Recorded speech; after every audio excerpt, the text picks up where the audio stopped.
दोस्तों स्वागत है आपका आपके अपने चैनल नॉलेज बास्केट में। और एक बार फिर मैं लेके आई हूँ एक बहुत ज़रूरी जानकारी। फ्रेंड्स देखिए, हम सभी जानते हैं कि लॉयल्टी जो है वो हमारे बिजनेस की नींव है। लगातार 6 महीने तक हम जब परचेजिंग करते हैं 2500 से 5000 के बीच में, तो जो एवरेज वैल्यू होती है 6 महीने की, वो 7वें महीने में उतना प्रोडक्ट हम अपनी पसंद का फ्री ले सकते हैं। तो बहुत सारे लोगों का ये क्वेश्चन था कि अब कुकू आ गया है, कुकू एयर प्योरीफायर, तो क्या अगर किसी मंथ में हमने कुछ और परचेज नहीं किया, सिर्फ कुकू परचेज किया, तो क्या वो लॉयल्टी में काउंट होगा? तो मैं आपको बताना चाहूँगी कि बिल्कुल वो मंथ काउंट होगा, लेकिन जो वैल्यू होगी वो काउंट नहीं होगी। अगर आप कुकू के अलावा जो है 2500 की परचेजिंग, 2500 से 5000 की परचेजिंग अलग से नहीं कर रहे, तो वो वैल्यू काउंट नहीं होगी, बट कुकू वाला मंथ आपका लॉयल्टी से बाहर नहीं होगा। एग्जाम्पल के तौर पे हम देख लेते हैं, ध्यान से समझिएगा। देखिए एग्जाम्पल के तौर पे अगर आपने पहले मंथ में 3000 की शॉपिंग की तो लॉयल्टी डन हो गई। दूसरे मंथ में 3000 की शॉपिंग की, लॉयल्टी डन। अब थर्ड मंथ में आपने लॉयल्टी, तो बाकी चीजें, लॉयल्टी का जो अमाउंट था वो उसमें आपने परचेजिंग नहीं की, लेकिन आपने कुकू परचेज किया है।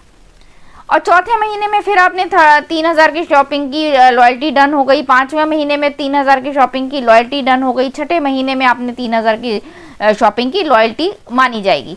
अब इस केस में क्या होगा वो हम देख लेते हैं। देखिए इस केस में ये होगा कि जो मंथ था, जिस मंथ में आपने कुकू एयर प्योरीफायर खरीदा था, बाकी और कुछ नहीं खरीदा, तो उस मंथ की जो वैल्यू है वो काउंट नहीं होगी, बट मंथ जो है वो लॉयल्टी में माना जाएगा। ब्रेक नहीं माना जाएगा आपका कि आपने 2 महीने लॉयल्टी की, तीसरे महीने में आपने एयर प्योरीफायर खरीदा और फिर चौथे, पांचवें, छठे महीने में की, तो वो मंथ आपका ऐसा नहीं माना जाएगा कि ये लॉयल्टी आप नहीं कर पाए या वो आउट ऑफ द रेस हो गया लॉयल्टी में, ऐसा नहीं होगा। तो उसकी कैलकुलेशन देख लेते हैं। आप 3000 की शॉपिंग आपने 5 महीने की है, उसको डिवाइड कर देंगे 6 से, तो 2500 रुपए का जो कूपन है वो 6 महीने बाद आपको फ्री प्रोडक्ट के लिए मिल जाएगा। तो इसका मतलब ये हुआ कि जो कुकू की वैल्यू थी, the value of Kuku is not calculated for loyalty.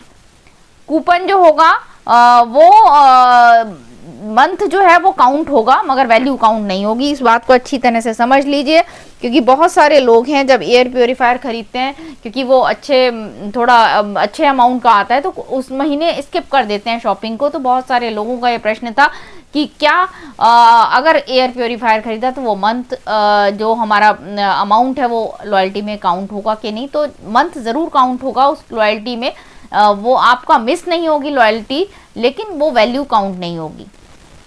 तो फ्रेंड्स मुझे उम्मीद है आपको ये बात समझ आ गई होगी, और इसको देखते हुए आप अपना जो लॉयल्टी है वो कंप्लीट करेंगे। तो ये बहुत खुशी की बात है हमारे लिए, क्योंकि जब बहुत सारे लोग हैं जो एयर प्योरीफायर खरीद लेते हैं तो उस महीने शॉपिंग नहीं करते, और उनको ये परेशानी थी कि अगर लॉयल्टी में वो काउंट नहीं हो रहा एयर प्योरीफायर का वैल्यू, तो हमारा नुकसान हो रहा है। तो यहाँ कंपनी ने हमारी प्रॉब्लम को सॉल्यूशन हमें दे दिया है, और वो मंथ आपका काउंट होगा, लॉयल्टी मिस नहीं होगी। हाँ, एयर प्योरीफायर की वैल्यू उसमें ऐड नहीं होगी, बट आपका मंथ जो है वो लॉयल्टी में काउंट होगा। लॉयल्टी आपकी 6 महीने जो है वो कंप्लीट माने जाएंगे, और जो उसका कैलकुलेशन होगा वो 5 महीने पे हो जाएगा।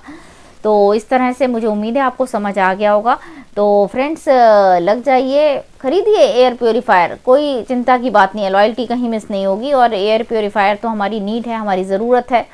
तो मुझे उम्मीद है आपका ये क्वेश्चन जो है वो क्लियर हो गया होगा, आपको समझ आ गई होगी। तो अगर आपको ये वीडियो पसंद आए, जानकारी आपको यूज़फुल लगे, तो अपने टीम में, अपने डाउनलाइंस में शेयर कीजिए, और चैनल को सब्सक्राइब कीजिए, लाइक ज़रूर कीजिएगा, शेयर कीजिएगा, और जो बेल आइकन पे है उस पर क्लिक कीजिएगा अगर ये जानकारी आपके लिए यूज़फुल हो।